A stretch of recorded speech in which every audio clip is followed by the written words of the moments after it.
जी हाँ, नमस्कार दोस्तों, कैसे हैं आप सब लोग? उम्मीद करता हूँ एकदम शानदार, ज़बरदस्त, ज़िंदाबाद होंगे। तो चलिए देर किस बात की, बातें तो हम और आप लोग करते ही रहेंगे, लेकिन पहले बात करेंगे काम की, है ना? जैसे कि आपको याद है इलाहाबाद हाई कोर्ट का प्रैक्टिस सेट हम निकालते हैं और इलाहाबाद हाई कोर्ट के प्रैक्टिस सेट के साथ आज हम हाजिर हो गए हैं। मेरा नाम है वीरेंद्र प्रताप सिंह और मैं स्वागत करता हूँ आपका अपना YouTube channel BPS education AR में। तो यदि हम बात करें तो सबसे पहले आप देख पा रहे होंगे कि ये हिंदी का पहला क्वेश्चन लगा दिया है और पहले क्वेश्चन के हिंदी की यदि हम बात करें तो इसमें कहा सच्चिदानंद हीरानंद वात्सल्य को किस रचना के लिए साहित्य अकादमी पुरस्कार दिया गया था। तो देखिए इनकी रचना का नाम था आंगन के पार द्वार। ऑप्शन नंबर ए आंगन के पार द्वार रचना के लिए सच्चिदानंद हीरानंद वात्सल्य यानी अयज्ञ जी को पुरस्कार दिया गया था 1964 में। ठीक है, और कौन सा साहित्य अकादमी पुरस्कार। भाई हम बात करें क्वेश्चन नंबर 2 की, तो इसमें कहा है कि निम्नलिखित में से 4 विकल्पों में से उस सही विकल्प का चयन करें जो बताता है कि यह का उच्चारण स्थान क्या है। तो देखिए यह की यदि हम बात करें तो इसका उच्चारण स्थान है आपका तालु। ठीक है, आगे बात कर रहे हैं नेक्स्ट क्वेश्चन की। नेक्स्ट क्वेश्चन में कहा है कि नीचे दिए गए गद्यांश को पढ़कर 5 प्रश्न यानी प्रश्न संख्या 3 से लेकर के प्रश्न संख्या 7 तक हमें ये गद्यांश पढ़ना है और पढ़ने के बाद उसका उत्तर देना है। तो चलिए गद्यांश पढ़ते हैं, पढ़ने की शुरुआत कीजिए, आप मेरे साथ पढ़ लीजिए। इसमें कहा है कि सौंदर्य की परख अनेक प्रकार से की जाती है। बाह्य सौंदर्य की परख समझना तथा उसकी अभिव्यक्ति करना सरल है। जब रूप के साथ चरित्र का भी स्पर्श हो जाता है तब उसमें रसावदान की अनुभूति भी होती है। एक वस्तु सुंदर तथा मनोहर कही जा सकती है, परंतु सुंदर वस्तु केवल इंद्रियों को संतुष्ट करती है, जबकि मनोरम वस्तु चित्त को भी आनंदित करती है। इस दृष्टि से कवि जयदेव का वसंत चित्रण सुंदर है तथा कालिदास का प्रकृति वर्णन मनोहर है, क्योंकि उसमें चरित्र की प्रधानता है। आगे क्या कहा है इसको भी देख लीजिए। आगे कह रहे हैं ये कि सुंदर शब्द संकीर्ण है, जबकि मनोहर व्यापक तथा विस्तृत। साहित्य में साधारण वस्तु भी विशेष प्रतीत होती है, उसे मनोहर कहते हैं। तो क्वेश्चन नंबर 3 आपने गद्यांश पढ़ लिया होगा, नहीं पढ़ा तो मैंने पढ़ दिया है। ठीक है, क्वेश्चन नंबर 3 की हम बात करते हैं। 3 में कहा है कि उपयुक्त गद्यांश का शीर्षक क्या है, साहित्य और सौंदर्य। ऑप्शन नंबर ए आपका राइट आंसर यहाँ पर हो जाएगा। नेक्स्ट क्वेश्चन की बात करते हैं, क्वेश्चन नंबर 4। इसमें कहा है कि कालिदास के प्राकृतिक वर्णन का आधार क्या है, उसकी मनोहरता। सौंदर्य की परख की जाती है, तो भैया सौंदर्य की जो परख की जाती है वो की जाती है मनोहरता के आधार पर। ऑप्शन नंबर डी आपका राइट आंसर हो जाएगा। भाई हम बात करें क्वेश्चन नंबर 6 की, तो इसमें कहा है कि सुंदर वस्तु किसे संतुष्ट करती है। सुंदर वस्तु की यदि हम बात करें तो ये हमारी इंद्रियों को संतुष्ट करती है, और जैसा कि हमने गद्यांश में पढ़ा भी था। क्वेश्चन नंबर 7 की यदि हम बात करें, गद्यांश पर आधारित ये अंतिम क्वेश्चन है। इसमें हमसे पूछा है कि उपयुक्त गद्यानुसार निम्नलिखित में से कौन सा शब्द व्यापक का विस्तृत है, यानी जो व्यापक है इसका विस्तृत रूप बताना है। तो यहाँ पर बात कही गई है मनोहर की, तो ऑप्शन नंबर बी आपका विल बी राइट आंसर। आगे हम बात कर रहे हैं क्वेश्चन नंबर 8 की। क्वेश्चन नंबर 8 में कहा है निम्नलिखित में से किस बोली में कर्ता कारक का विभक्ति चिन्ह प्रयुक्त नहीं होता है। मतलब कौन सी बोली है जिसमें कर्ता कारक का विभक्ति चिन्ह जो होता है कर्ता ने का प्रयोग नहीं होता है, ये हमसे पूछा है क्वेश्चन नंबर 8 में। और क्वेश्चन नंबर 8 की यदि हम बात करें तो वो है आपका अवधि बोली, यानी ऑप्शन नंबर बी आपका राइट आंसर हो जाएगा। क्वेश्चन की गरिमा समझ रहे हैं कितना महत्वपूर्ण है, और थोड़ा भारी भी लग रहा होगा आपको, है ना। वही हम बात करें क्वेश्चन नंबर 5 की, क्वेश्चन सॉरी 9 की। 9 में कहा है निम्नलिखित प्रश्न के 4 विकल्पों में से उस विकल्प का चयन करें जो बताता है कि वर्णों में कितने भेद होते हैं। मतलब यदि हम बात करें वर्ण की, तो वर्ण में कितने भेद होते हैं, 2 भेद होते हैं। ठीक है ना, जैसे हम वर्णमाला की बात करें तो एक स्वर हो गए और एक आपके व्यंजन हो गए। इंग्लिश में वोवेल और कॉन्सोनेंट इनको बोल देते हैं।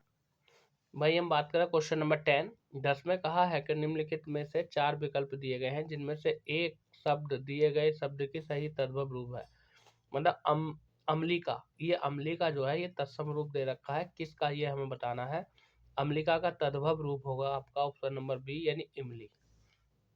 क्वेश्चन नंबर 10 की यदि हम बात करें तो इसका राइट आंसर हो जाएगा आपका ऑप्शन नंबर बी। भाई हम बात करें क्वेश्चन नंबर 11 की, तो इसमें कहा है निम्नलिखित में 4 विकल्पों में से उस विकल्प का चयन करें जो पर्यायवाची की दृष्टि से सही विकल्प है। मतलब वो हमें पता लगाना है, जो जैसे ये कपड़ा दिया है तो अगले शब्द इसके जो है पर्यायवाची हो, चंद्रमा दिया है इसके भी पर्यायवाची हो। उस शब्द का हमें चयन करना है। क्वेश्चन नंबर 11 की बात कर रहे हैं। तो देखिए, अगर ए ऑप्शन की हम बात करें तो ये कपड़ा है, और कपड़े का पर्यायवाची पट भी है और परिधान भी है, तो ये ही सही मिल गया। भाई 4 ऑप्शन होते हैं, 4 ऑप्शन में उत्तर तो एक ही होता है ना, और वो हमें पहला ही मिल गया, तो आगे पढ़ने की जरूरत ही नहीं है। अगर आपको लगे, आपका दिल कहे कि पहला ही ऑप्शन ठीक है, तो आगे मत पढ़ना, क्योंकि आगे आप पढ़ोगे तो आप भ्रम में चले जाओगे। एक तो बात यह है कि आपको पक्का याद है, दूसरा बात यह है कि संदिग्ध वाली बात है, संशय वाली बात है, तो इसलिए पहले पे टिके रहना, दूसरे पे मत जाना। नेक्स्ट क्वेश्चन की बात करें, क्वेश्चन नंबर 12। 12 में कहा है कि निम्नलिखित प्रश्न में 4 विकल्पों में से दिए गए शब्द के विपरीत अर्थ वाला विकल्प चुनिए। ये जो दिया है ना आपको शर्मनाक, ये शर्मनाक शब्द दिया है, इसका हमें विपरीत चुनना है। विपरीत का मतलब हो गया विलोम शब्द। अब देखिए, शर्मनाक है, शर्मनाक है, और शर्मनाक के यदि हम बात करें विलोम की, तो क्या हो जाएगा, शानदार। यानी कोई वस्तु शर्मनाक है, उसने घिनौना कार्य किया है, तो अब उसका उल्टा क्या होगा, शानदार, यानी अच्छा। तो option number B, question number 12 का राइट आंसर हो जाएगा।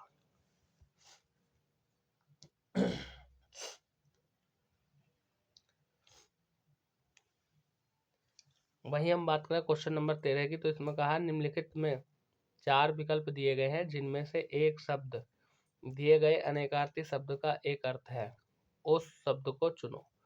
यानी ये जो शब्द दिया है आपका आत्मा, तो आत्मा का इन चारों में से एक अनाकार्थी शब्द है, यानी जिसका अर्थ निकलता है। तो आत्मा की यदि हम बात करें, तो आपका ये ब्रह्म जो है ना, ये इसका अनेकार्थी शब्द है, यानी अर्थ है। आगे बात कर रहे हैं क्वेश्चन नंबर 14। 14 में क्या कहा हमसे, 14 में हमसे क्या रखा है कि निम्नलिखित प्रश्न में 4 विकल्प दिए हैं जिनमें से उस विकल्प का चयन करो जो शब्द या वाक्य का सबसे अच्छा एक शब्द, एक विकल्प है। जो थोड़ा जानता है उसको क्या कहेंगे, तो भैया जो थोड़ा जानता है उसको तो अल्पज्ञ कहेंगे, यानी ऑप्शन नंबर सी आपका राइट आंसर हो जाएगा। देखिए, क्वेश्चन नंबर 15 की यदि हम बात करें, तो ये कई बार आ गया है, कई प्रैक्टिस सेट में आ गया है। आपको कमेंट बॉक्स में बताना 15 का आंसर, ठीक है। मैं नहीं बताऊंगा, क्यों, क्योंकि बहुत हल्का है, कई प्रैक्टिस सेट में ही आ गया अनिल और अनल। अनिल का अर्थ क्या होता है, अनल का अर्थ क्या होता है। तो आपको जब कमेंट करना है तो ये लिखना है कि क्वेश्चन नंबर 15 का आंसर ये है, व्याख्या सहित दे दिया करो। भाई हम बात करें क्वेश्चन नंबर 16 की, तो 16 में कहा है कि निम्नलिखित प्रश्न में 4 विकल्पों में से उस सही विकल्प का चयन करें जो शुद्ध रूप से सबसे अच्छा विकल्प है। अब देखिए, यहाँ पर आपको 4 ऑप्शन दिए हैं, 4 वाक्य दिए हैं, इनमें कौन सा शुद्ध है, कौन सा सही है, वो हमें बताना है क्वेश्चन नंबर 15 में, ठीक है, सॉरी 16 में। 15 का तो आपको कमेंट में बताना है, मैं वेट करूंगा आपके कमेंट का। 16 की हम बात कर रहे हैं, तो देखिए ऑप्शन नंबर डी, यद्यपि तुम अजनबी हो तथापि मैं तुम्हें अपना मानता हूं, तो ये ही आपका राइट आंसर हो जाएगा। आगे हम बात कर रहे हैं क्वेश्चन नंबर 17 की।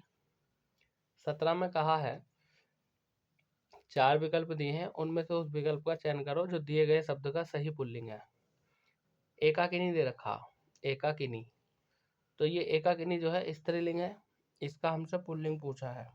क्वेश्चन नंबर 17 की बात करें तो इसका हो जाएगा एकाकी, यानी ऑप्शन नंबर डी आपका राइट आंसर यहाँ पर हो जाएगा। भाई हम बात करें क्वेश्चन नंबर 18 की। 18 में क्या कहा है, 18 में हमसे पूछा है कि दिए गए शब्द का सही बहुवचन रूप वाला विकल्प चुनिए। यानी दिया बिंदिया, तेरी निंदिया चुरा के ले गई, तेरी बिंदिया चुरा के ले गई मेरी निंदिया रे, मैं जाग रहा था सो गया सारा इंडिया रे, है ना। चलिए, तो जो बिंदिया शब्द दिया है इसका हमें बहुवचन रूप लगाना है, कौन सा है। तो क्वेश्चन नंबर 18 की यदि हम बात करें, तो बिंदिया का बिंदिया, यदि किसी वाक्य के शब्द के अंत में या शब्द दिया है तो उस पर चंद्र बिंदी लगा देते हैं और वो आपका बहुवचन होता है, जैसे डिबिया का डिबिया, बिंदिया का बिंदिया। Next question number 19। 19 में कहा है कि चार विकल्पों में से सही अपादान कारक की पहचान कीजिए। यानी कहने का मतलब ये है, वृक्ष से पत्ते गिरते हैं। देखिए, अपादान कारक वह कारक होता है जिसमें वस्तु का अलगाव हो, अलग की स्थिति हो, यानी एक वस्तु दूसरी वस्तु से अलग हो रही है। तो अलगाव की स्थिति की यदि हम बात करें तो वहां पर अपादान कारक होता है। कारक की यदि हम बात करें तो कुल 8 वेद होते हैं, जैसे इनके विभक्ति चिन्ह भी होते हैं, कर्ता ने कर्म को, है ना, इस तरह से कर्ण से। अब क्वेश्चन नंबर 19 की यदि हम बात करें तो ये हमसे पूछ लिया है कि वृक्ष से पत्ते गिरते हैं, तो अपादान कारक जो है, ये से जो शब्द है यही अपादान कारक को दर्शा दिया, क्योंकि पत्ते वृक्ष से गिर गए तो वृक्ष से अलग हो गए, और मैंने बताया जो अलगाव की स्थिति होती है वो ही आपकी अपादान कारक में होती है। ठीक है, तो क्वेश्चन नंबर 19 का राइट आंसर हो जाएगा आपका ऑप्शन नंबर वी। वही हम बात करते हैं नेक्स्ट क्वेश्चन, क्वेश्चन नंबर 20 यानी 20। क्वेश्चन नंबर 20 में हमसे कहा है कि निम्नलिखित में चार विकल्पों में से उस सर्वनाम की पहचान कीजिए जो निजता का बोध कराता है। देखिए, निजता, निजता मतलब अपनापन, और ये किस में होता है, निजवाचक सर्वनाम में होता है। कितना हल्का है ना। चलिए, अगर आप क्वेश्चन को पढ़ेंगे, क्वेश्चन आपकी याद का आएगा तो आपको पेपर भी हल्का लगेगा। यदि क्वेश्चन पेपर में आपके क्वेश्चन याद के नहीं होंगे तो वही पेपर आपको भारी लगेगा, है ना। जबकि हल्का उनके लिए होता है जो पढ़कर जाते हैं, जो पढ़कर नहीं जाते उनके लिए भारी ही होता है। ठीक है, क्वेश्चन नंबर 21 की यदि हम बात करें, निम्नलिखित प्रश्न में चार विकल्पों में से संज्ञा शब्द से बनने वाले सही विशेषण शब्द वाला विकल्प चुनिए। मतलब ये जो हमें शब्द दिया है अभ्यास, अभ्यास का विशेषण क्या बनेगा ये हमें बताना है, और क्वेश्चन नंबर 21 में हमसे यही पूछा है। ठीक है, तो भैया अभ्यास से क्या बनेगा, अभ्यासी, यानी जो व्यक्ति अभ्यास करते हैं वो क्या कहलाते हैं, अभ्यासी। तो ऑप्शन नंबर वी आपका राइट आंसर हो जाएगा। चलिए, क्वेश्चन नंबर 22, मैं 30 सेकंड का समय देता हूँ आपके लिए, आप कीजिए इसको।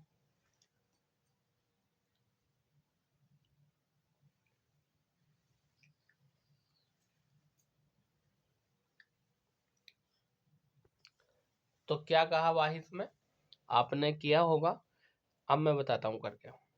नदी बहती रहती है, नदी बहती रहती है, इस वाक्य में संयुक्त क्रिया का कौन सा भेद है। तो देखिए, यदि हम बात कहते हैं करते हैं इस वाक्य की, ये जो वाक्य दिया है कि नदी बहती रहती है, और इसमें हमसे पूछा संयुक्त क्रिया का भेद, तो इसमें नित्य बोधक क्रिया है भैया, नदी बहती है। ठीक है, यानी नदी बहती रहती है, जो बहती रहती है ना, ये संयुक्त क्रिया है और नित्य बोधक क्रिया है। वही हम बात करें नेक्स्ट क्वेश्चन, क्वेश्चन नंबर 23 में क्या कहा है, इसमें क्या रखा है, हमसे पूछा है कि क्रिया के उस रूपांतर को क्या कहते हैं जिससे उसके कार्य, व्यापार के समय और उसकी पूर्ण अथवा अपूर्ण अवस्था का बोध होता है।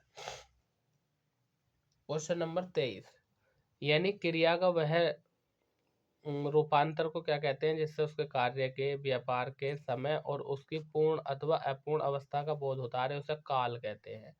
जैसे मान लो मैं एक वाक्य कह दूं कि वह गया तो बीत गया, वह जाएगा तो आने वाला भविष्य हो जाएगा, और वह जा रहा है तो वर्तमान हो जाएगा। और ये कह भी दिया है ना, समय, ये दिया तो है समय, और समय किसे कहते हैं, काल को। तो यहाँ पर ऑप्शन नंबर डी आपका राइट आंसर हो जाएगा क्वेश्चन नंबर 23 का। भाई हम बात करें क्वेश्चन नंबर 24 की, तो 24 में क्या कहा है, 24 में हमसे पूछा है निम्नलिखित प्रश्न में चार विकल्पों में से उस सही विकल्प का चयन करें जो बताता है कि जिस वाक्य में कर्म के अनुसार क्रिया में परिवर्तन होता है उस वाक्य को क्या कहते हैं। यानी कर्म के अनुसार क्रिया में परिवर्तन हो रहा है, तो ऐसे वाक्य किस प्रकार के वाक्य होंगे या कौन से वाक्य कहलाएंगे, क्वेश्चन नंबर 24 में हमसे ये पूछा। तो भैया कर्म के अनुसार परिवर्तन हो रहा है तो कर्मवाच्य हो जाएगा, यानी आपका ऑप्शन नंबर बी यहाँ पर राइट आंसर हो जाएगा। भाई हम बात करें क्वेश्चन नंबर 25 की, तो 25 में क्या कहा है, जरा देखिए इसको। 25 में हमसे कहा है देखो, एक चीज़ और है दोस्तों, यदि आप हमारे चैनल पर पहली बार विजिट कर रहे हैं, पहली बार हमारा वीडियो देख रहे हैं, और आपने अभी तक हमारे चैनल को सब्सक्राइब नहीं किया है, तो ये मेरी आपसे रिक्वेस्ट है कि प्लीज़ हमारे चैनल को सब्सक्राइब कर दीजिए और वीडियो को लाइक तो कर ही दो भैया, ठीक है। वीडियो को लाइक कर दो, चैनल को सब्सक्राइब कर दो और साथ में बेल आइकन का बटन भी दबा देना ताकि आने वाली वीडियो का नोटिफिकेशन सबसे पहले आपके पास आ जाए।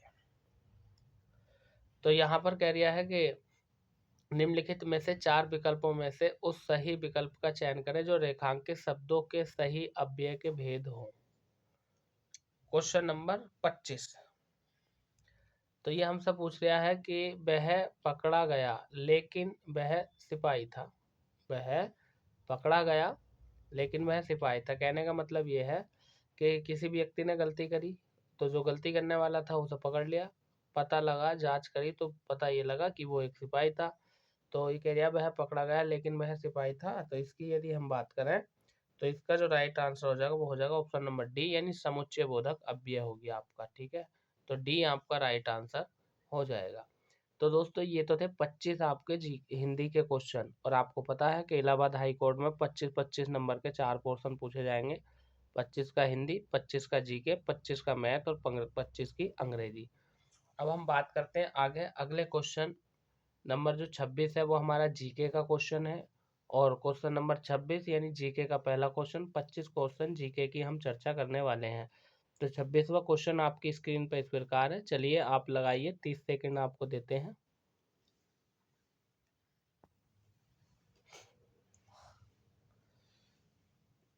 स्वास्थ्य थोड़ा ठीक नहीं है इन दिनों क्योंकि सर्दी का टाइम चल रहा है और मुझे भी ठंडी लग गई है, इसलिए स्वास्थ्य खराब है। लेकिन फिर भी मैं चाहता हूँ कि डेली आपको ये जो प्रैक्टिस सेट है मिलता रहे, ठीक है ना। तो हमारा प्रयास यही है कि आप ज़्यादा से ज़्यादा प्रैक्टिस करें और आने वाली परीक्षा में आप अपना 100% दें। तो हम भी अपनी तरफ से यही कोशिश कर रहे हैं कि जिन बच्चों ने हमें चुना है, हमारे चैनल को सब्सक्राइब किया है, उन्हें ये सुविधा अच्छी लग रही है तो उनके लिए डेली कंटेंट हम डालते रहें। तो मेरे इस विचार पर आपका क्या ख्याल है ये कमेंट बॉक्स में बताइए। तबीयत खराब होने के बावजूद भी मैं आपको प्रैक्टिस करा रहा हूँ। सर्दी लग चुकी है मुझे, तबीयत काफ़ी खराब है। कानपुर स्थित विश्वविद्यालय का नाम निम्न में से किस स्वतंत्रता सेनानी के नाम पर रखा गया है। तो देखिए कानपुर में जो आपका कृषि विश्वविद्यालय है उसका नाम बदल दिया गया है और वो किस स्वतंत्रता सेनानी के नाम पर रखा गया है। क्वेश्चन नंबर 26 में हमसे ये पूछा है तो चंद्रशेखर आजाद के नाम पर रख दिया, यानी चंद्रशेखर आजाद कृषि विश्वविद्यालय आपका हो गया। तो ऑप्शन नंबर बी आपका राइट आंसर हो जाएगा। वही हम बात करें क्वेश्चन नंबर 27 की, 27 में क्या कहा है कि हिमालय से निम्नांकित बांधों में से कौन सा बांध पाकिस्तान में अवस्थित है। यानी जो हिमालय पर्वत है उससे लगा हुआ हम बात कर रहे हैं या हिमालय से निकलने वाली किसी नदी पर है, और वो बांध कौन से मतलब कौन सा है जो पाकिस्तान में स्थित है, ये हमसे पूछा क्वेश्चन नंबर 27 में। तो वो है मांगला बांध। देखिए मांगला बांध की यदि हम बात करें तो ये पाकिस्तान में पड़ता है, अपने भारत में नहीं पड़ता है। यदि हम बात करें भाखड़ा बांध तो ये पंजाब हिमाचल की सीमा पर है, भाखड़ा नांगल डैम। और कालागढ़ बांध ये बिजनौर के पास में है, यूपी और उत्तराखंड के बॉर्डर पर। और सलाल बांध की यदि हम बात करें तो ये शायद जम्मू कश्मीर में है, ठीक है। हाँ आगे हम बात कर रहे हैं क्वेश्चन नंबर 28 की। 28 में हमसे क्या कहा ये क्या रखा है, क्वेश्चन नंबर 28 में हमसे पूछा है कि अंतर्राष्ट्रीय ख्याति प्राप्त शास्त्रीय नृत्यांगना यामिनी कृष्णमूर्ति का 3 अगस्त 2024 को निधन हो गया। वह किस राज्य की थी। यानी अंतर्राष्ट्रीय स्तर पर उन्हें ख्याति प्राप्त थी यानी प्रसिद्ध थी वो, और शास्त्रीय नृत्यांगना थी जिनका नाम था यामिनी कृष्णमूर्ति, और इनका निधन हो गया भैया 3 अगस्त 2024 को। तो वो किस राज्य की रहने वाली थी, किस राज्य से बिलोंग करती थी, क्वेश्चन नंबर 28 में हमसे ये पूछा है। तो इसका राइट आंसर हो जाएगा आपका ऑप्शन नंबर ए यानी आंध्र प्रदेश, ठीक है। आगे बात करते हैं नेक्स्ट क्वेश्चन नंबर 29 की। इसमें हमसे पूछा है कि कारगिल युद्ध निर्णायक मोड़ किस लेखक की पुस्तक है। यानी एक पुस्तक है जिसका नाम है कारगिल युद्ध और निर्णायक मोड़। इस पुस्तक को लिखने वाले कौन व्यक्ति हैं ये हमसे पूछा। यदि हम बात करें कारगिल की तो ये 26 जुलाई को हुआ था, इसलिए 26 जुलाई को प्रत्येक वर्ष कारगिल स्मृति दिवस मनाया जाता है। और ये भारत और पाकिस्तान के बीच हुआ था टाइगर हिल्स को लेकर के, यानी कारगिल युद्ध और यदि हम बात करें क्वेश्चन नंबर 29 की यानी 29 की, तो ये कारगिल युद्ध निर्णायक मोड़ इस पुस्तक के लेखक है कर्नल एम.बी. रविंद्रनाथ। रविंद्रनाथ टैगोर नहीं है, ये कर्नल है, आर्मी से संबंधित है, तो रविंद्रनाथ, कर्नल एम.बी. रविंद्रनाथ। आगे हम बात करते हैं क्वेश्चन नंबर 30 की। 30 में हमसे क्या कहा है, जरा देखिए इसको भी। क्वेश्चन नंबर 30, इसमें कहा है कोपेन के जलवायु वर्गीकरण में एएस भारत के किस क्षेत्र के लिए उपयोग किया जाता है। मतलब जो कोपेन जलवायु वर्गीकरण है उसके आधार पर ये जो एएस भारत के किस क्षेत्र के लिए उपयोग किया जाता है, तो इसकी यदि हम बात करें तो तमिलनाडु तट, यानी भारत का दक्षिणी तट तमिलनाडु तट। आगे बात करें क्वेश्चन नंबर 31 की, इसमें कहा है किसी भारतीय महिला पहलवान को पेरिस ओलंपिक यानी किस भारतीय महिला पहलवान को पेरिस ओलंपिक 2024 में 100 ग्राम वजन ज्यादा होने के कारण पदक से वंचित कर दिया गया। तो ये तो बहुत ही सुर्खियों में रहा भैया। क्वेश्चन नंबर 31 की यदि हम बात करें तो विनेश फोगाट है, और वर्तमान में यदि हम बात करें तो ये राजनीति में आ गई हैं और चुनाव भी जीत गई हैं। अब ये राजनीति का हिस्सा बन गई हैं। तो ये 100 ग्राम वजन ज़्यादा हो गया था इनमें, तो इन्हें निकाल दिया। तो मैं समझता हूँ 100 ग्राम को इतना फालतू नहीं है, लेकिन फिर भी भैया खेल के अपने नियम है, क्या सही है क्या गलत उस पर हम चर्चा नहीं करेंगे। वस्तुतः हम चर्चा ये करेंगे क्वेश्चन नंबर 31 का आंसर हमारा ऑप्शन नंबर ए है, विनेश फोगाट।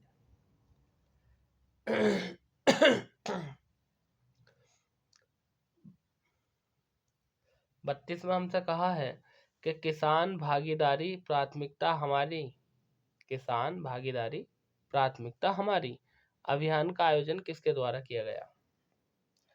तो भैया ये किया गया था कृषि, अब देखिए आप लोग जानते हैं किसान, तो कृषि शब्द दे रखा, कृषि एवं किसान कल्याण मंत्रालय। देखो सी और डी दोनों एक सही है पर थोड़ा सा अंतर है, ये परिषद है और ये मंत्रालय है। तो ऑप्शन नंबर डी आपका राइट आंसर यहाँ पर हो जाएगा। वही हम बात करें नेक्स्ट क्वेश्चन नंबर 33, 33 और 34 भी ले लेते हैं, दोनों को एक साथ देख लेते हैं। 33 में कहा है कि भारतीय संसद में मंत्रिमंडल के विरुद्ध अविश्वास प्रस्ताव पेश करने के लिए न्यूनतम कितने सांसदों का समर्थन की आवश्यकता होती है। जैसे मान लीजिए मंत्रिमंडल है या कोई सरकार वर्तमान में चल रही है, उसके खिलाफ अविश्वास पारित करना, हमें अविश्वास मतलब प्रस्ताव पेश करना है, तो कम से कम कितने सांसदों के समर्थन की आवश्यकता होगी। तो ऑप्शन नंबर डी यानी 50 की आवश्यकता होगी। तो 33 का आंसर हो जाएगा ऑप्शन नंबर डी। वही हम बात करें क्वेश्चन नंबर 34 की, तो इसमें कहा है 2011 की जनगणना के अनुसार उत्तर प्रदेश की कितनी प्रतिशत आबादी ग्रामीण रहती है। यानी जो 2011 की जनगणना हुई है उसके अनुसार उत्तर प्रदेश में जो ग्रामीण क्षेत्र में आबादी रहती है वो कितने प्रतिशत रहती है। क्वेश्चन नंबर 34 में हमसे ये पूछा है, तो 77 यानी 77.73% ये ग्रामीण क्षेत्र में रहती है उत्तर प्रदेश की। चलिए क्वेश्चन नंबर 35 बहुत हल्का है, इजी है, मैं आपको देता हूँ 10 से 20 सेकंड, आप इसका उत्तर बताइए। चलिए तो जल्दी बताइए। ठीक है, आपने देख लिया होगा, सोच लिया, समझ लिया होगा। क्या पूछा है इसमें, कवियत्री। देखिए कवियत्री की यदि हम बात करें तो शुद्ध वर्तनी में भी आता है, तो कवियत्री ऐसे शुद्ध लिखा जाता है आपका, कवि का स्त्रीलिंग हो गया कवियत्री। तो जो कवित्री हैं, लेखिका हैं, लेखक हैं महादेवी वर्मा, की जन्म, महादेवी वर्मा का होता है यहाँ पर, महादेवी वर्मा का जन्म किस शहर में हुआ था। तो हमें ये बताना, जैसे महादेवी वर्मा की बात करें, इनकी पुस्तक रश्मि रति है, निहार है, और यामा बहुत फेमस है इनकी, जिस पर इनको पुरस्कार भी मिला था। तो महादेवी वर्मा का जन्म किस शहर में हुआ था, फर्रुखाबाद में। ठीक है, तो क्वेश्चन नंबर 35 की यदि हम बात करें तो डी ऑप्शन इसका राइट आंसर हो जाएगा। वही हम बात कर रहे हैं क्वेश्चन नंबर 36 की। 36 में हमसे पूछा है कि उत्तर प्रदेश की भौगोलिक सीमा सर्वाधिक राज्यों को स्पर्श करती है, निम्नलिखित में से कौन सा राज्य इनमें शामिल नहीं है। देखिए यदि हम बात करें उत्तर प्रदेश की सीमा, तो उत्तर प्रदेश की सीमा 8 राज्य और एक केंद्र शासित प्रदेश से लगती है। ठीक है, और यदि हम बात करें, पहले इस क्वेश्चन को ही देख लेते हैं, क्वेश्चन नंबर 36 को। तो उत्तराखंड से सीमा लगती है और सबसे ज़्यादा सीमा लगती है मध्य प्रदेश से। उत्तर प्रदेश के 11 जिले मध्य प्रदेश से सीमा बनाते हैं, झारखंड से भी लगती है, लेकिन ओडिशा राज्य से उत्तर प्रदेश की सीमा नहीं लगती है, और यही आपका आंसर हो जाएगा। 8 राज्य, 1 केंद्र शासित प्रदेश, दिल्ली से सीमा लगती है ना। यदि हम बात करें उत्तर प्रदेश का, उत्तरी जिला सहारनपुर, दक्षिणी जिला सोनभद्र और पूर्वी जिला बलिया और पश्चिमी जिला शामली है उत्तर प्रदेश का। अगले क्वेश्चन की तरफ बात करते हैं हम। नेक्स्ट क्वेश्चन नंबर 37 में क्या कहा है, जरा देखिए। 10 सेकंड दे रहा हूं मैं आपको, कीजिए।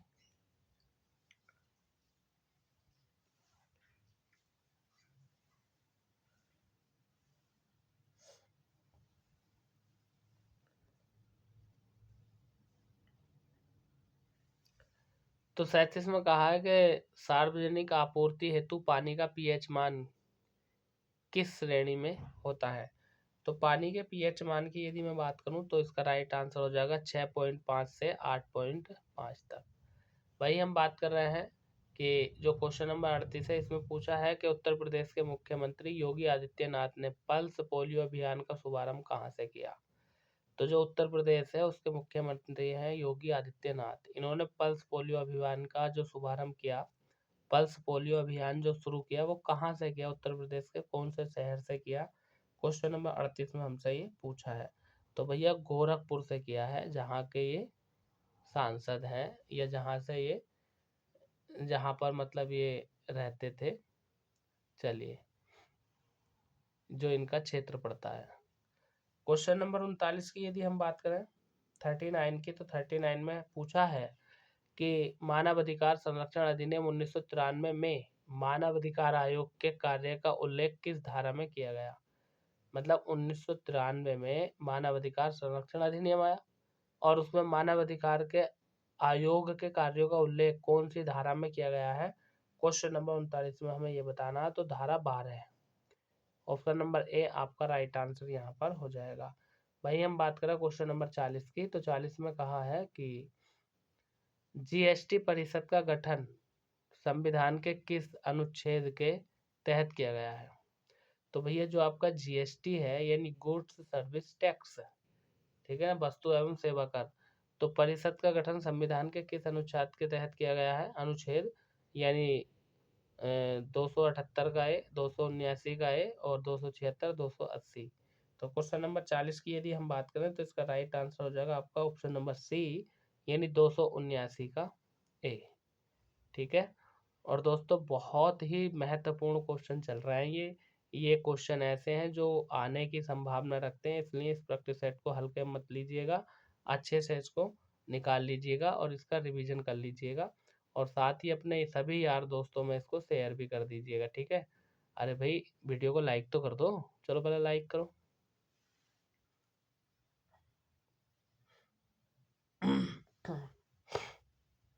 क्वेश्चन नंबर 41 में कहा है कि 12 से 15 अगस्त 2024 तक संयुक्त सैन्य अभ्यास मित्र शक्ति 2024, यानी इस पे फोकस करो। मित्र शक्ति 2024, ये जो मित्र शक्ति अभ्यास है, संयुक्त अभ्यास है, किन देशों के बीच हुआ था। 12 से 15 अगस्त 2024 को, देखो लेटेस्ट है ये, ज़्यादा पुराना नहीं है। और मैं कह रहा हूँ अगर करंट आपको पढ़ना है ना तो ज़्यादा मत जाओ, यहाँ से दिसंबर से पिछले 6 महीने का पढ़ लो, यानी नवंबर का एक बार को नहीं भी पढ़ोगे तो कोई फर्क नहीं पड़ेगा, लेकिन नवंबर से पीछे तक का सारा पढ़ लो 6 महीने का। क्वेश्चन नंबर 41 की यदि हम बात करें तो यहाँ पर आ जाएगा आपका सी, यानी भारत और श्रीलंका के बीच मित्र शक्ति अभ्यास 2024 12 से 15 अगस्त को आयोजित किया गया था। अच्छा आपसे क्वेश्चन पूछूं, चलो यहीं से क्वेश्चन पूछता हूँ। आपको ये बताना है कि ये जो मित्र शक्ति अभ्यास है भारत और श्रीलंका के बीच हुआ, इसका आयोजन कहाँ हुआ था, ये बताना है किस देश में और उस देश के किस शहर में हुआ। कमेंट बॉक्स में जरूर बताना, और हाँ इतना लिखना कि मित्र शक्ति अभ्यास इस देश में और इस शहर में हुआ। ठीक है। चलिए आगे हम बात करते हैं क्वेश्चन नंबर 42 की। लो भैया ये तो बहुत ही हल्का क्वेश्चन आ गया। प्रतिवर्ष विश्व मलेरिया दिवस का आयोजन कब किया जाता है, ये आपको बताना है। क्वेश्चन नंबर 42 की हम बात कर रहे हैं। तो ये भैया 25 अप्रैल को मनाया जाता है आपका प्रत्येक साल। कौन सा विश्व मलेरिया दिवस, नोट कर लो, वेरी मोस्ट इम्पोर्टेंट क्वेश्चन है। हवाई संयुक्त अभ्यास उदार शक्ति, देखो इस पर ध्यान दो, उदार शक्ति, ठीक है, उदार शक्ति किस देश के साथ संपन्न हुआ है? या तो ऐसा कह दो कि उदार शक्ति अभ्यास किन दो देशों के बीच में हुआ है, या किन दो देशों के बीच में होता है, या वायुसेना का अभ्यास है जिसको बोल रहे हैं हवाई, वायुसेना ही तो होती है, एयरफोर्स होती है। तो उदार शक्ति अभ्यास 2024 किन दो देशों के बीच में होता है, या किस देश के साथ संपन्न हुआ है? क्वेश्चन नंबर 43 में हमें ये बताना है, तो भारत और मलेशिया, ठीक है ना।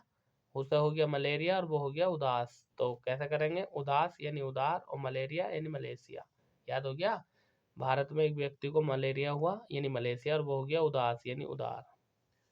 आगे बात कर रहे हैं क्वेश्चन नंबर 44 की। इसमें कहा है कि मास्टर दा के नाम से किस क्रांतिकारी को जाना जाता था? Question number 44। तो जो सूर्य सेन थे ना, मास्टर सूर्य सेन, तो सूर्य सेन को मास्टर दा के नाम से जाना जाता था, एक तरह से इनकी उपाधि कह दो, है ना।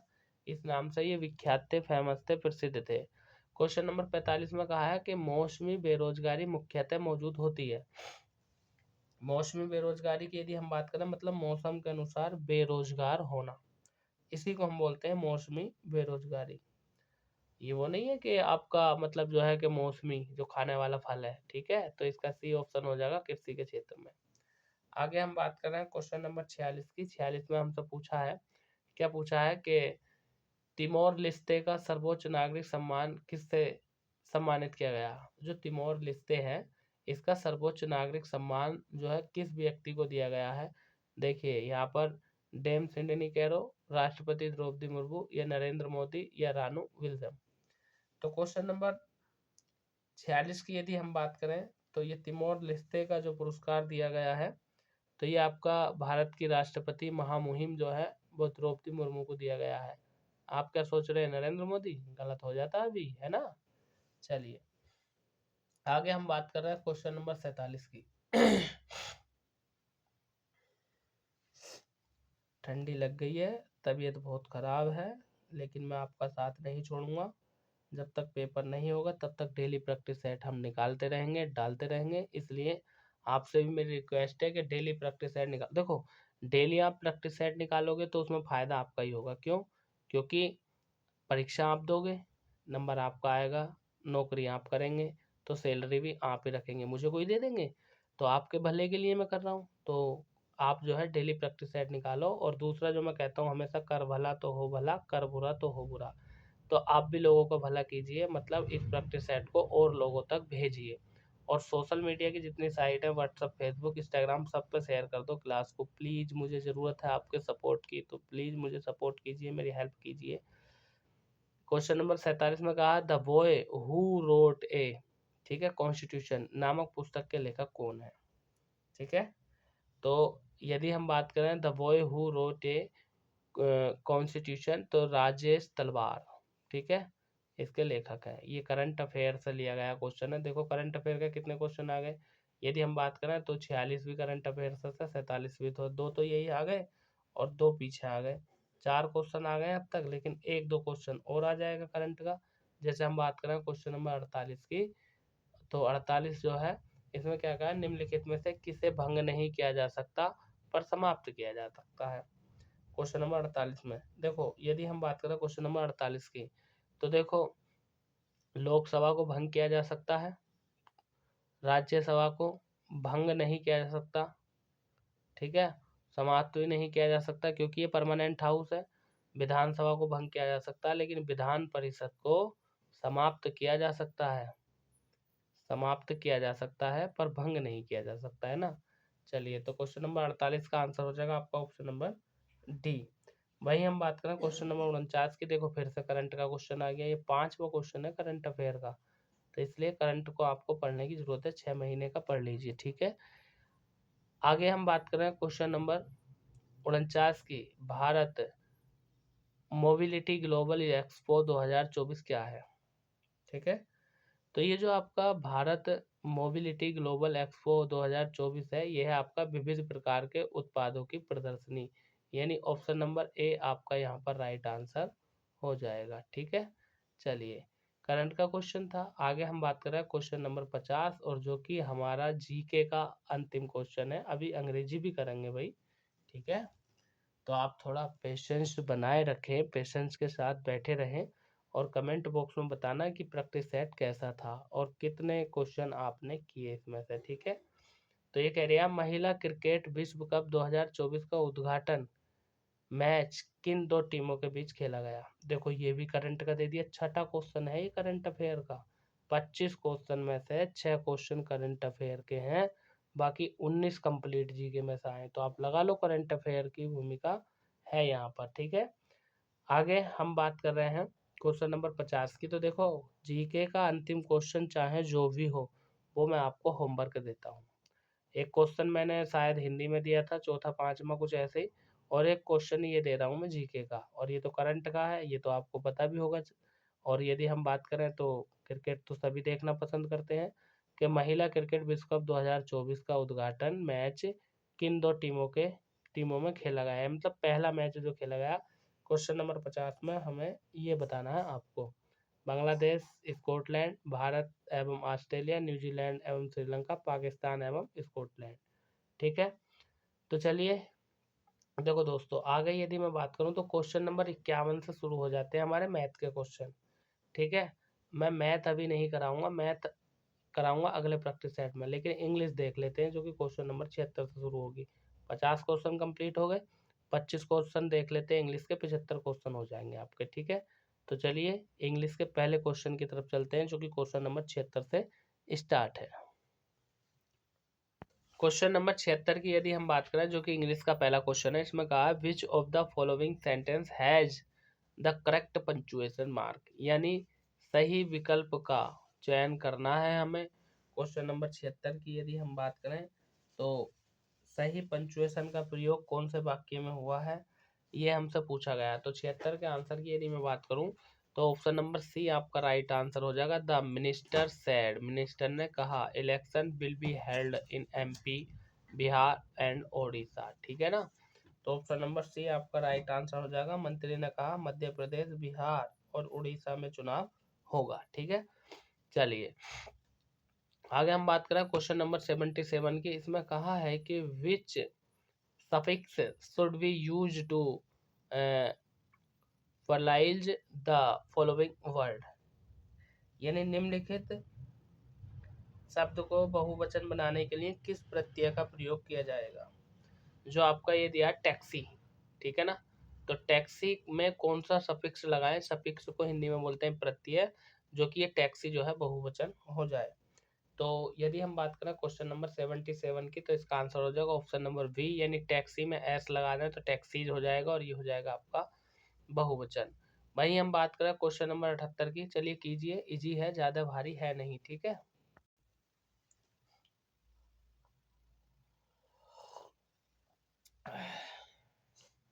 चाय ले लो भैया, तबीयत बहुत ज़्यादा ख़राब है, ठंडी लग गई है, इसलिए चाय की चुस्कियों के साथ आपका प्रैक्टिस सेट निकल रहा है। चलिए बताइए इसका आंसर जल्दी से।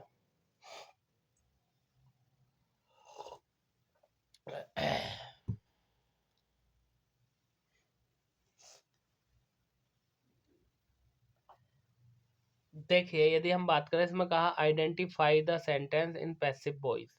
ठीक है, यानी कौन सा वाक्य पैसिव वॉइस में है ये हमें बताना है क्वेश्चन नंबर 78 के। तो 78 में हम बात करें तो ही विल बी, देखिए विल बी, ये जो वी है ना, इसका प्रयोग जो है पैसिव वॉइस में किया जाता है और फ्यूचर कंटिन्यूस में किया जाता है ना, तो he will be taken care of. ठीक है, कहने का मतलब ये है क्वेश्चन नंबर 78 की यदि हम बात करें तो इसमें जो है आपका उसकी देखभाल की जाएगी, है ना, ये इसका हिंदी अर्थ निकलेगा और ये ही आपका राइट आंसर है।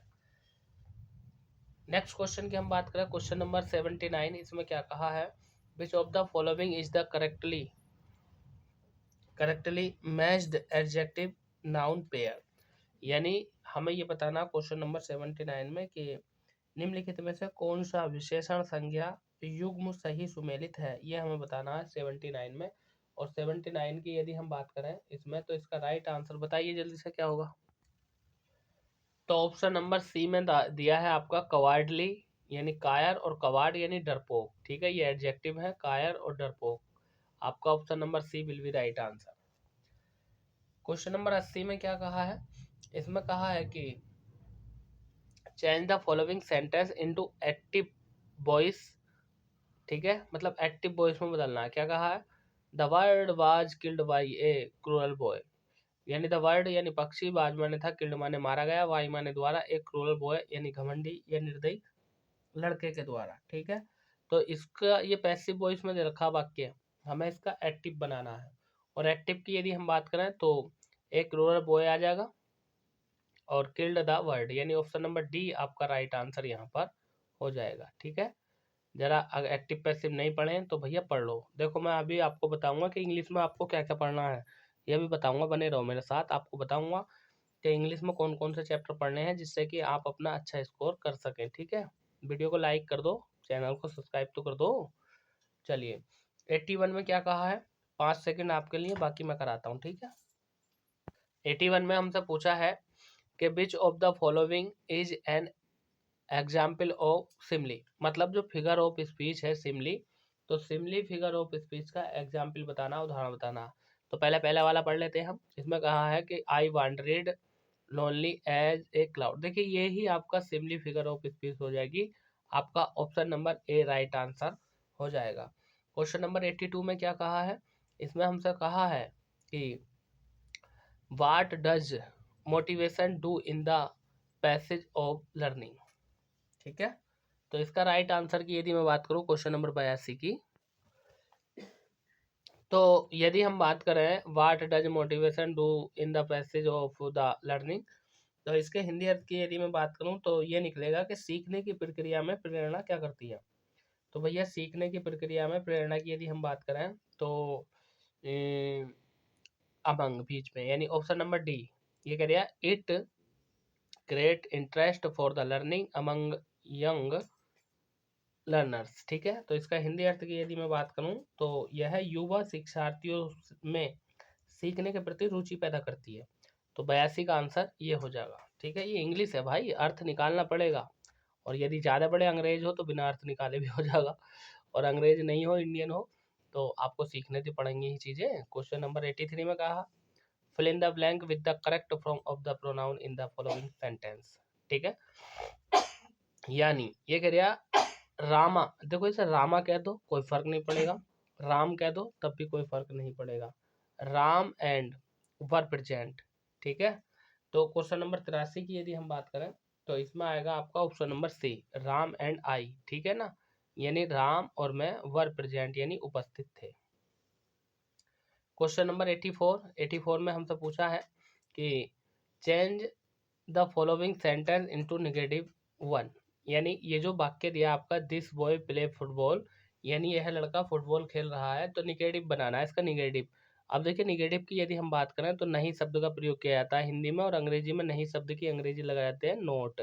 अब देख लो यही सेम वाक्य हो और नोट दिया हो तो वहां पर आपका राइट आंसर हो जाएगा। अब क्वेश्चन नंबर 84 की यदि मैं बात करूं तो दिया है दिस बॉय प्लेज फुटबॉल, देखिए दिस बॉय यह लड़का प्ले, अब प्ले क्या है वर्ब की फर्स्ट फॉर्म है, इसमें एस दिया है एक वचन के साथ, तो फर्स्ट फॉर्म के साथ डज नॉट का प्रयोग किया जाएगा, और ऑप्शन नंबर ए में रखा है आपका, और ये ही राइट आंसर यहाँ पर हो जाएगा, ठीक है। प्रेजेंट इंडेफिनिट का वाक्य है, सिंपल सा निगेटिव बना दिया है, ठीक है। आगे करते हैं क्वेश्चन नंबर 85 की बात। सांप डसे तो दोस्त बचाए, दोस्त डसे तो कौन बचाए। 85 में कहा है विच of the following sentence has a modal verb, यानी वह कौन सा सेंटेंस है जिसमें मॉडल वर्ब का प्रयोग किया गया है। क्वेश्चन नंबर 85 की हम बात कर रहे हैं, तो भैया बी ऑप्शन यानी मस्ट जो है ना ये मॉडल वर्ब है, ठीक है ना, और ये ही आपका राइट आंसर हो जाएगा।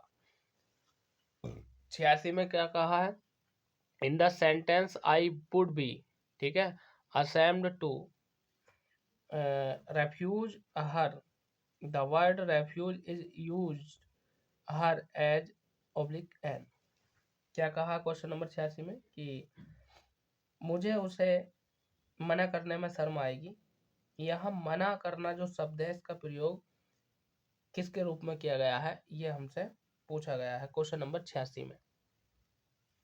तो भैया यदि हम बात करें तो मना करना क्या होता है, क्रिया है, वर्ब है, तो ऑप्शन नंबर बी आपका राइट आंसर हो जाएगा, ठीक है। आगे बात करें क्वेश्चन नंबर 87 की। 87 में क्या कहा है, which part of speech is the word who in the following sentence.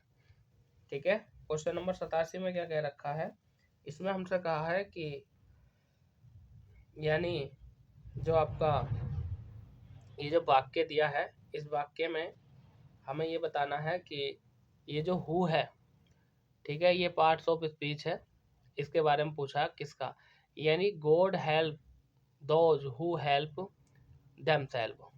ठीक है, यानी जो खुद की मदद करता है उसकी भगवान भी मदद करता है, ये इसका हिंदी अर्थ निकलेगा। और क्वेश्चन नंबर 87 की यदि हम बात करें तो इसका राइट आंसर हो जाएगा ऑप्शन नंबर डी, यानी ये जो हु है ये प्रोनाउन के रूप में आया, हु यानी जो खुद की मदद करता है। 88 में कहा है चूज द इनकरेक्ट स्पेलिंग, मतलब किसकी स्पेलिंग इनकरेक्ट है, किसकी स्पेलिंग गलत है लिखी हुई, ये हमें बताना है क्वेश्चन नंबर 88 में। तो मैथमेटिक्स की स्पेलिंग गलत है, ऑप्शन नंबर बी। MATH होता है, एच के बाद जो ई है ना ये गलत है, तो 88 का आंसर ऑप्शन नंबर बी। आगे हम बात कर रहे हैं क्वेश्चन नंबर 89 की। 89 में क्या कहा है, चूज द मस्कुलाइन जेंडर। ठीक है, देखिए मस्कुलाइन जेंडर मतलब पुल्लिंग हमसे पूछ रहा है। मस्कुलाइन जेंडर, जेंडर माने लिंग होता है, मस्कुलाइन माने पुल्लिंग यानी जिससे पुरुष जाति का बोध होता है, फेमिनाइन जेंडर होता है स्त्रीलिंग। तो हमसे कह रहा है choose the masculine gender from the option given below, यानी ये जो ऑप्शन दिए हैं 4, ठीक है ना, ड्रैक, रोइक और कंटीज और ये है आपका फेहन, ठीक है ना, फीहन, इसमें से हमें पुल्लिंग शब्द बताना है कौन सा है। तो ये जो आपका ऑप्शन नंबर ए है ड्रैक, ठीक है ना, यही आपका पुल्लिंग शब्द है। और यदि हम बात करें क्वेश्चन नंबर 89 की, तो ये आपका पुल्लिंग शब्द हो गया, यही हमें बताना था। क्वेश्चन नंबर 90, इसमें क्या कहा जरा इसको देखिए, choose the option that is nearly the same meaning. ठीक है, नियरली सेम मीनिंग मतलब ये जो एंशिएंट दिया है ना, इसका हमें सिनोनियम पूछा है। और एंशिएंट की यदि हम बात करें, क्वेश्चन नंबर 90 की यदि मैं बात करूं, तो एंशिएंट का हिंदी अर्थ होता है प्राचीन। वहीं पर प्राचीन इनमें से किसका अर्थ निकलेगा, मतलब इसका सिनोनियम बताना है हमें क्वेश्चन नंबर 90 में। तो इसका सिनोनियम हो जाएगा ऑप्शन नंबर सी यानी एजिड। ऑप्शन नंबर सी आपका राइट आंसर हो जाएगा क्वेश्चन नंबर 90 का। ठीक है, हाँ, इसका अर्थ होता है वृद्ध, कितना वो तो बहुत एजिड है, तो प्राचीन का मतलब भी पुराना। 91 कहा what will be the feminine gender, यानी स्त्रीलिंग पूछ रहा हमसे, और किसका पूछ रहा, ये जो दिया आपका विजार्ड, इस विजार्ड का स्त्रीलिंग हमसे पूछा है क्वेश्चन नंबर 91 में। तो विजार्ड मीन्स क्या होता है, जादूगर होता है, तो जादूगर का स्त्रीलिंग, जादूगर का क्या हो जाएगा, जादूगर नहीं, अब बिलाज, ये जो विजार्ड दिया है इसका स्त्रीलिंग कौन सा होगा, फेमिनाइन जेंडर हमसे पूछा क्वेश्चन नंबर 91 में। तो भैया इसका राइट आंसर हो जाएगा ऑप्शन नंबर बी यानी बिचेस। ठीक है, हाँ, डायन हो जाएगा, है नी। आगे 92 की बात कर रहे हैं। इसमें कहा है कि change the following sentence into the question, ठीक है ना, मतलब यानी क्वेश्चन वाला सेंटेंस हमें बनाना है, क्या कि क्वेश्चन मार्क वाला, यानी इंट्रोगेटिव सेंटेंस की बात कर रही है। Madhusudan know who to chest, question number 92, यानी जो मधुसूदन है वो छाती पीटना जानता है। ठीक है, तो इसका जो क्वेश्चन टैग बने, मतलब क्वेश्चन वाक्य जो बनेगा इसका 92 की यदि हम बात करें, तो इसका ऑप्शन नंबर डी हो जाएगा, यानी does Madhusudan know how to chest. वही हम बात करें क्वेश्चन नंबर 93 की, इसमें क्या कहा है कि choose the correct pronoun to complete the following sentence, यानी प्रोनाउन का यूज करके और इस वाक्य को पूरा करो। क्या कहा है, the house has blue great is here. ठीक है, क्वेश्चन नंबर 93। ठीक है, सर्वनाम का प्रयोग करना, हाउस माने घर, नीला गेट उसका है। ठीक है, तो क्वेश्चन नंबर 93 की यदि हम बात करें तो इसमें बी आएगा, यानी विश, यानी जो नीला घर है वो किसका है, विच प्रोनाउन का यूज किया जाएगा यहाँ पर। भाई हम बात करें क्वेश्चन नंबर 94 की, तो 94 में कहा है विच of the following sentence in interrogative. ठीक है, तो मतलब 94 में क्या कहा है कि निम्नलिखित में से कौन सा वाक्य प्रश्नवाचक है, ये हमें बताना। तो देखिए प्रश्नवाचक वो होता है जिसके पीछे प्रश्नवाचक चिन्ह लगा हुआ है, ये लगा हुआ है ना प्रश्नवाचक चिन्ह, तो यही हो जाएगा। देखो कितना सिंपल था, पर आपको हिंदी आनी चाहिए ना इसकी कि पूछ कर, या अगर आपको क्वेश्चन में पता होगा कि क्या पूछा है तभी तो आंसर दोगे, और जब आपको पता ही नहीं होगा कि हमसे पूछा क्या है तो आंसर क्या दोगे, हैं। तो 94 का बी आपका राइट आंसर हो जाएगा। भाई हम बात करें क्वेश्चन नंबर 95 की, तो 95 में क्या कहा भैया, 95 में हमसे पूछा है कि which of the following sentence has A conjunction. ठीक है, यानी निम्नलिखित में से किस वाक्य में संयोजक का प्रयोग हुआ है। कंजक्शन का मतलब होता है संयोजक, यानी जो दो वाक्यों को जोड़ता है। ठीक है, चलिए बताइए 95 का आंसर क्या होगा।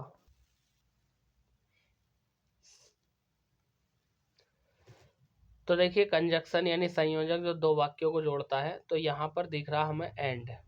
ठीक है ना, यानी ही कम वह आया एंड रोट एन एप्लीकेशन, वह आया और उसने एक एप्लीकेशन लिखी यानी प्रार्थना पत्र लिखा। तो ये एंड जो है ना, इन दोनों क्लाउज को जोड़ लिया, पहला और दूसरा, तो आपका कंजक्शन इसी में दिया है। तो क्वेश्चन नंबर 95 की यदि मैं बात करूँ तो ऑप्शन नंबर डी आपका राइट आंसर यहाँ पर हो जाएगा। आगे क्या कहा है, आगे कह रखा हमसे कि ये दिया है कि 96 से यानी 96 से 100, यानी read the passage carefully and choose the best answer. मतलब ये पैसेज हमें पढ़ना है और पढ़ने के बाद हमें सही आंसर, सही उत्तर हमें देना है। तो चलो भाई पैसेज को पढ़ो, स्क्रीनशॉट लो पहले तो आप इसका, चलिए लीजिए स्क्रीनशॉट,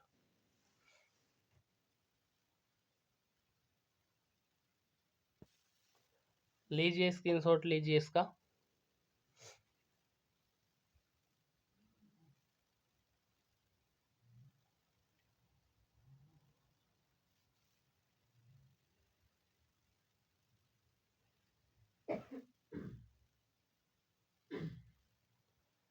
लीजिए स्क्रीनशॉट।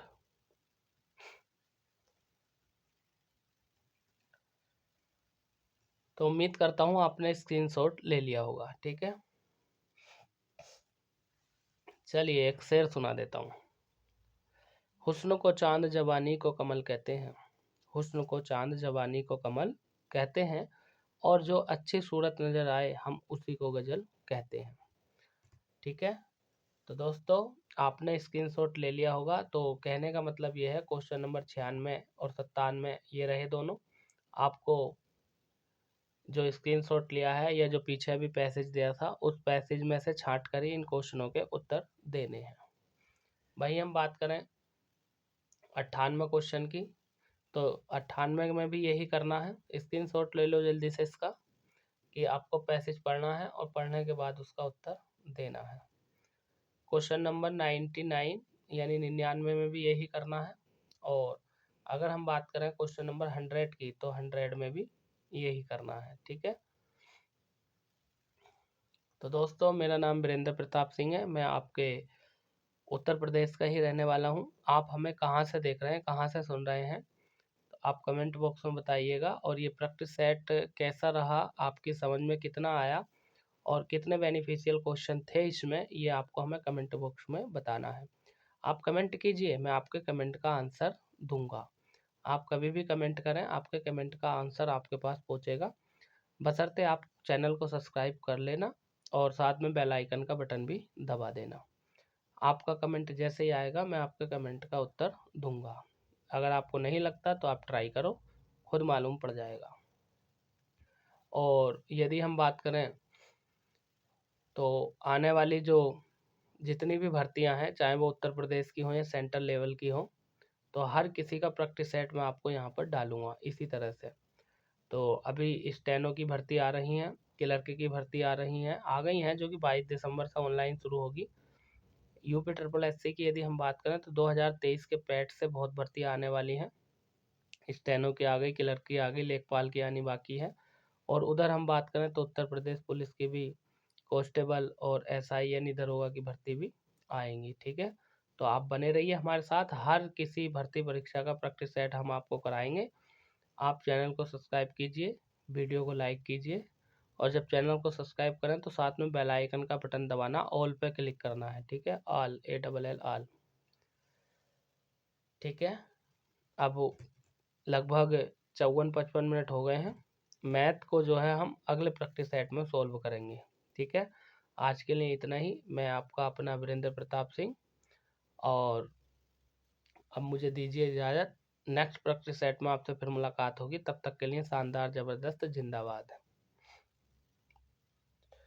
एक और शेर जाते जाते